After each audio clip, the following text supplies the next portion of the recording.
चलिए शुरू करते हैं। इस एक्सप्लेनर में हम ई कॉमर्स और डिजिटल लॉ के कानूनी पहलुओं को गहराई से समझेंगे। जरा सोचिए, जब इंटरनेट की कोई सीमा ही नहीं है तो इन आधुनिक ऑनलाइन लेन-देन को कानून कैसे संभालता है?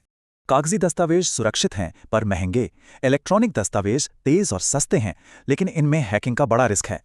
इस डिजिटल स्पीड के साथ मैलवेयर और पहचान चोरी जैसे गंभीर रिस्क भी आते हैं। इन्हें रोकना बहुत जरूरी है।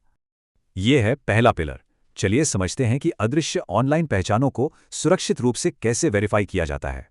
फ्रॉड रोकने के लिए ऑथेंटिकेशन तरीके बहुत ज़रूरी हैं, खासकर डिजिटल सिग्नेचर जो सेंडर की पहचान पक्की करते हैं। अब दूसरे पिलर पर आते हैं। यहाँ हम ऑनलाइन बिजनेस एसेट्स को कंट्रोल करने वाले साइबर कानूनों को जानेंगे।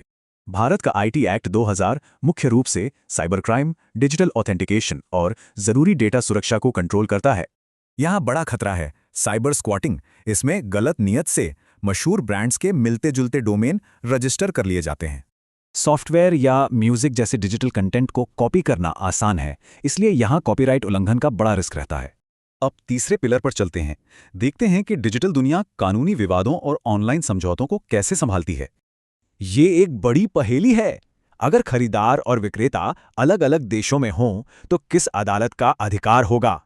यहाँ एक बड़ा सवाल है, क्या किसी प्लेटफॉर्म को वहां मौजूद इलीगल कंटेंट के लिए जिम्मेदार माना जा सकता है?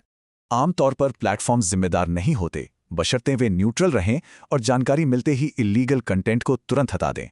तो क्रूशल पॉइंट ये है कि एक पक्के कानूनी ऑनलाइन अग्रीमेंट के लिए ये सभी तत्व बिल्कुल अनिवार्य हैं।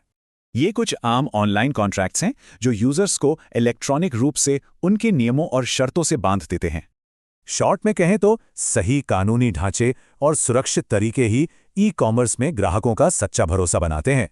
जाते जाते जरा सोचिए, जैसे जैसे ये डिजिटल व्यापार तेजी से बदलेगा, क्या हमारे कानूनी ढांचे कभी इसकी पूरी बराबरी कर पाएंगे?